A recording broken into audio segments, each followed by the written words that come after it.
Hello বন্ধুরা, সবাইকে শুভ জন্মাষ্টমী। হ্যাঁ, জানি আমার একটু দেরি হয়ে গেল ভিডিওটা আপলোড করতে। কি করবো বলো, একটু কাজে ব্যস্ত ছিলাম, তাই জন্য এডিট করার সময় পাইনি। তো দেখো, সকাল সকাল জন্মাষ্টমীর দিন স্নান করে ধোয়া জামা কাপড় পরে চলে এসেছি আমি তুলসী পাতা তুলতে, কারণ 108টা করে তুলসী পাতা লাগে, তোমরা জানো। আর আমার যেহেতু দুটো গোপাল, তাই জন্য আমার পুরো 216খানা তুলসী পাতা তুলতে হয়েছিল। তো তারপরে আজকে যেহেতু ছিল জন্মাষ্টমী, তাই জন্য ভাবলাম চলো, আমরা তো পুজোতে এত কিছু করি, দুর্গাপুজো আসলেই ফেসিয়াল, স্পা, কত কিছু করাই। তো আজকে ভাবলাম চলো আমার গোপুসোনারও একটু ফেসিয়াল করা যাক। আর হ্যাঁ, তোমাদের বাড়িতে যদি গোপাল থাকে, গোপাল কেন, পিতলের যে কোনো ঠাকুর থাকে, তাহলে আমি আজকে যে প্যাকটা লাগাবো আমার গোপুসোনাকে, তোমরাও ইউজ করতে পারো, দেখবে অনেকটা কাজ দেবে। তো দেখো, আমি নিয়ে নিয়েছি 1 চামচ আমচুর পাউডার, 1 চামচ চিনি, আর হ্যাঁ, 1 চামচ টক দই। তোমরা গোপালের সাইজ অনুযায়ী তোমরা এই জিনিসগুলো নেবে। আমার গোপু যেহেতু বেশি বড় না, তার জন্য আমি 1 চামচ করে নিয়েছিলাম। আর আমার মনে হয় একটু কম হয়ে যাবে, তাই জন্য আমি একটু দই আর একটুখানি আমচুর পাউডার নিয়ে নিয়েছিলাম। আর তোমরা এটা যে কোনো পিতলের ঠাকুরের গায়ে এটা ইউজ করতে পারো, দেখবে ভালো রেজাল্ট পাবে। তো চলো, আমি ফার্স্টে গোপালের গায়ে এগুলোকে ভালো করে মাখিয়ে দিলাম, মাখিয়ে নিয়ে একটু ঘষে ঘষে নিচ্ছিলাম। আর আমার গোপুসোনা কি বলছিল জানো, এত যে আমাকে প্যাক লাগাচ্ছ, ফেসিয়াল করছো, আমি ফর্সা হবো তো? আমি বললাম হ্যাঁ হ্যাঁ, হয়ে যাবে হয়ে যাবে। আর হ্যাঁ, তোমাদের গোপাল বা লক্ষ্মী ঠাকুর যে কোনো ঠাকুরই হোক না কেন, যদি একটু কালো হয়ে যায়, তাহলে তোমরা এটা 10-15 মিনিট রেখে দেবে। আর যদি পরিষ্কারই থাকে, তাহলে তোমরা এটা মাখিয়ে একটুখানি ঘষে নিয়ে স্নান করিয়ে দিতে পারো। মানে তোমরা ঠাকুর বুঝে করবে, কেমন? আমার কোপো একটু কালো হয়ে গেছিল, তাই জন্য আমি এটা মাখিয়ে ওকে ভালো করে ঘষে ঘষে আর আমি 10 মিনিট মতো রেখে দিয়েছিলাম। আর আমার গোপো দেখো চুপচাপ কি সুন্দর মেখে নিচে, দেখেছো? মানে ফর্সা হতে চায়। তারপর আর কি, এটা মাখিয়ে আমি রেখে দিলাম ওকে। আর ঠিক তার 10 মিনিট মতো পরে এসে আবার ওটাকে আরেকবার একটুখানি ঘষে নিলাম। আর তোমরা এখনই হয়তো বুঝতে পারছো, আমি তো বুঝতে পারছি যে একটু গোপু পরিষ্কার হয়ে গেছে। তারপরে গোপুকে স্নান করিয়ে দিলাম। আর গোপু সোনা বলছে, সত্যি তো আমি পরিষ্কার হয়ে গেলাম। তা তোমরা কি বলো, বুঝতে পারছো তো যে আমার গোপু পরিষ্কার হয়েছে কি না?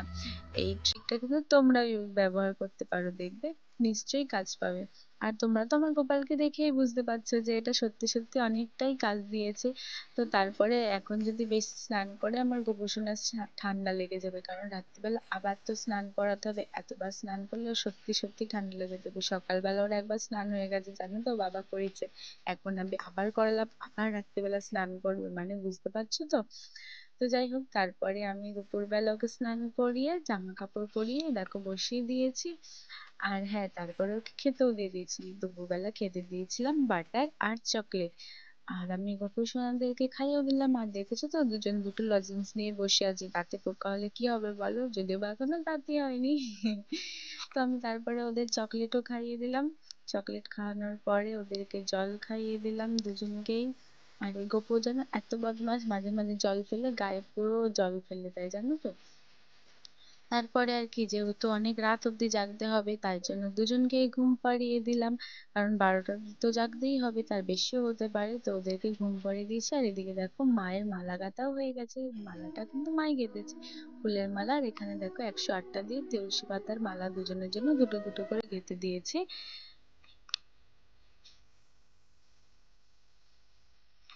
তারপরে দেখো রাত হয়ে গেল, আমি এখানে গিলা আর হলুদ দিয়ে স্নান করে প্রত্যেক বছর, তাই জন্য আমি দেখো গিলাটা বেটে নিচ্ছি। গিলাটা জানো তো প্রচুর শক্ত। আর তোমরা সবাই জানো তো গিলা মানে কি, যদি না জেনে থাকো কমেন্টে বলবে। আর এটা বিয়ের সময় লাগে বেশিরভাগ, এমনিতে অত কাজে লাগে না। তো আমি গিলাটাকে প্রথমে বেটে নিলাম। আর জানো তো, আমার ক্যামেরা ধরার মধ্যে সেরকম কেউ নেই, তাই আমি এক হাতে ফোন ধরে এক হাতে ভিডিও করি, তাই জন্য তোমাদের সাথে আমি সবকিছু শেয়ারটা একটু ভালো করে করতে পারি না। তো তোমরা একটু অ্যাডজাস্ট করে নিও, কেমন? তো দেখো, তারপরে আমি গিলাটা ভালো করে বেটে নিয়েছি। এই যে আমার দেখো বাটা হয়ে গেছে। আমি ক্যামেরাটা অফ করে বাটলাম, কারণ আমার এক হাতে বাটতে অসুবিধা হচ্ছিল, কারণ গিলাটা প্রচন্ড শক্ত ছিল। সেই জন্য আমি ক্যামেরাটা অফ করে গিলাটা বেটে নিয়েছিলাম। তারপরে দেখো, আমি হলুদটাও বেটে নিলাম। আর হলুদটা ভালো করে থেতো করে নিয়েছিলাম, যাতে মানে বাটতে কম কষ্ট হয়। এরকম থেতো করে নিলে দেখবে তোমাদেরও বাটতে কষ্টটা কমই হবে। আমি ভালো করে থেতো করে নেওয়ার পরে হলুদটাকেও ভালো করে মিহি করে বেটে নিয়েছিলাম। দেখো প্রচুর মানে পুরো একদম মিহি হয়ে গেছিল। হলুদটাকে বেটে নিলাম, আর হলুদ আর ঘিলা একই একই বাটিতে রেখেছিলাম। এদিকে দেখো আমি চন্দন বেটে নিয়েছিলাম, তুলসী পাতা আর দুব্বো এইসব দিয়ে আমি স্নান করে এদিকে আছে গোলাপ জল, ঘি আর মধু সবকিছু এইসব দিয়ে আমি আমার গবেষণাকে স্নান করে। এই দেখো একটা গ্লাসে আমি টক দই নিয়ে নিয়েছিলাম, তার মধ্যে দিয়ে দিলাম মধু, তার মধ্যে দিয়ে দিলাম ঘি আর দিয়ে দিলাম গোলাপ জল, তার মধ্যে দিলাম একটু দুধ, তারপরে দিলাম গঙ্গার জল।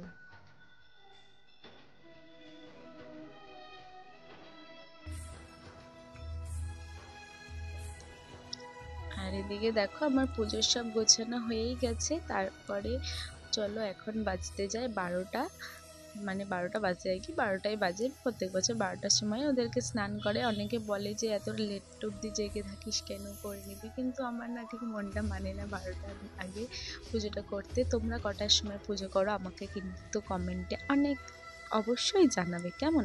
তো দেখো তারপরে আমি গপুকে সব মানে গয়না বাসিটা সরিয়ে নিলাম, জামাটা খুলে নিয়ে প্রথমে গিলাটা মাখিয়ে দিলাম, তারপরে হলুদ মাখিয়ে দিলাম,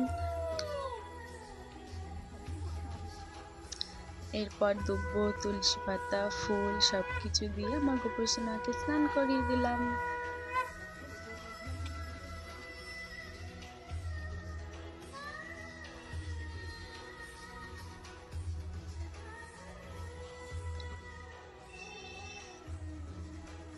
তারপরে জানো তো আমি মানে এগুলো দেওয়ার পরে একটু প্লেন গঙ্গার জল, মানে শুধু গঙ্গার জল দিয়ে আমার গোপু সোনাকে স্নান করিয়ে দিলাম, কারণ দুধ দুধ দইটা দিয়ে মানে স্নান করেছিলাম তো গাটা একটু তেল তেল করতো আর গায়ে নোংরাটা মানে পুরো পরিষ্কার হতো না, সেই জন্য আমি শুধু গঙ্গার জলও একটু গোপুকে স্নান করে দিলাম শুধু গঙ্গার জল দিয়ে। তারপরে ভালো করে গা মুছিয়ে দিলাম, কারণ অনেকটা রাত হয়ে গেছে, আমার সোনার ঠান্ডা লেগে যাবে। এই যে আমার গোপু সোনার নতুন জামা। চলো জিন্ডা পাক ডাম ডাম। দেখো আমার গপুসোনা রেডি হয়ে গেল। এই যে দেখো সাজুগুজু করে নিয়েছিলাম, আমি এই মুটুকটা পরেছিলাম কিন্তু আমার গপুকে ভালো লাগছিল না, সেই কারণে আমি মুটুকটা আবার খুলে দিয়েছিলাম। এবার আমার আরেকটা গপুসোনার পালা, কারণ আমার দুটো গোপাল তোমরা সবাই জানো। তো এবার এই গপুকে স্নান করানোর পালা। তো আমি এই গপুকেও মানে একইভাবে প্রথমে গিলা মাখিয়ে দিলাম যেটা আমি বেটে রেখেছিলাম, তারপরে হলুদ,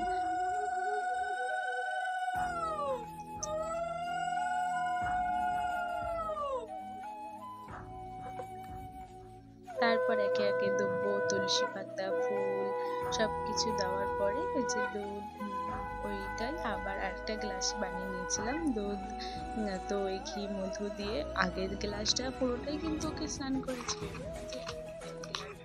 স্নান করাচ্ছি। 2 গ্লাস বানিয়েছিলাম আমি, তো দুটো দিয়ে স্নান করি। তারপরে আবার এই গপুকেও গঙ্গার জল ঢেলে দিলাম, তারপরে ভালো করে গা মুছিয়ে নিলাম। আর হ্যাঁ, এই গপু সোনাকেও কিন্তু আমি দুপুরে স্নান করেছিলাম, ভেবো না যে শুধু ওকে একা স্নান করেছিলাম। তারপরে দেখো দুজনকে রেডি করে বসিয়ে দিলাম। আর এই সিংহাসনটা জানো তো আমি মিশোতে পেয়েছি মাত্র 99-এ, তার সাথে জামা মুটুক সব কিছু ছিল। তো আমার গপুর অনেকটা ছোট হচ্ছিল, সেই কারণে আমার পাশে যে একজনের গোপাল ছিল ওই গোপালটা আরও ছোট, তো আমি ওকেই দিয়ে দিয়েছিলাম। তারপরে আমি সব গুছিয়ে নেওয়ার পরে দেখো আমি শ্রীকৃষ্ণের অষ্টতর শতনাম পড়ে নিলাম। আমি প্রত্যেক বছর শ্রীকৃষ্ণের অষ্টতর শতনাম পড়ে পুজো মানে সম্পূর্ণ করে, আমি কোনো বামুন ডাকি না, যা যেটুকু করি আমি নিজেই করি। তারপরে দেখো বাড়িতে আমি নিজে দুধ দিয়ে একটু ক্ষীর বানিয়েছিলাম, তো সেটাই আমার গোপুসোনাদেরকে খাইয়ে দিলাম। তারপরে জল খাইয়ে দিলাম, কারণ অনেকটাই রাত হয়ে গেছে, এখন বাজতে যায় প্রায় 12:30 পৌনে 1টা। আর এত রাত অবধি আমার গোপুসোনারা সব জেগেছিল, সেই কারণেই আমি দুপুরে ঘুম পাড়িয়ে দিয়েছিলাম। তারপরে মুখ মুছিয়ে দিলাম, খাবার খাইয়ে জল খাইয়ে মুখ মুছিয়ে দিলাম। আর এই মগটা দেখছি আমার গোপুর জন্য কিনেছি আমি স্নান করার জন্য। তারপরে অনেক রাত হয়ে গেছে, তাই জন্য আমি ওদেরকে ঘুম পাড়িয়ে দিলাম, আর ওদের মাথার কাছেই আমি দুটো বাঁশি রেখে দিলাম দুজনের মাথার কাছে। তো চলো এখন শুভরাত্রি, রাধে রাধে, জয় শ্রীকৃষ্ণ, জয় গোপাল।